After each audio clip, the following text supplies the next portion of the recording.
ન થવાની ઘટનાઓ બને એ આપણે જોવી પડે છે, કલ્પનામાં ન વિચારે એવી ઘટનાઓને જોવી પડે છે.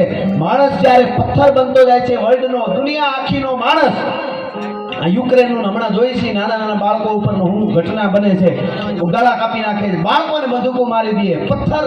સાંભળો, આ બધું કરવાનું કારણ શું?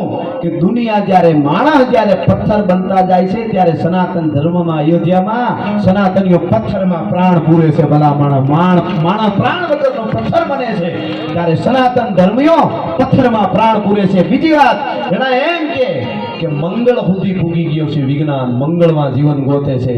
તો એને એટલું કહી દેજો કે આજે વિજ્ઞાન મંગળમાં જીવન ગોતે છે. અમારો બાપ રામે ત્રેતા યુગમાં જીવનમાં મંગળ કરી દીધું હતું, એટલે આજ એની પ્રતિષ્ઠાઓ થાય છે. એટલે રાઘવેન્દ્ર સરકારને હું અને તમે યાદ કરીએ છીએ, કલાકો સુધી એના ઉપર બોલાય.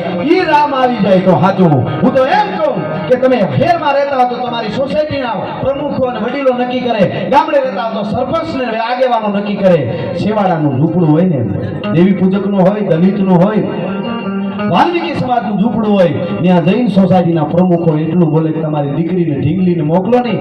આજે એના હાથે ઠાકરની હનુમાનની આરતી કરાવી છે. માનું રામ આવ્યા, રામ જાગ્યા, ઈ રામ જાગશે. આપણે બહુ નુકસાન થયું છે. નગર આપણે વાત કરી ખવા હો હિન્દુ, પણ હવે કેટલા રહ્યા છે એ તો બધા ભેળા કરીને ખબર પડે એમાં કેટલા ટુકડા છે.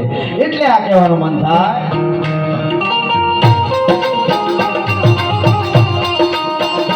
राम आएंगे तो ना सजाओ,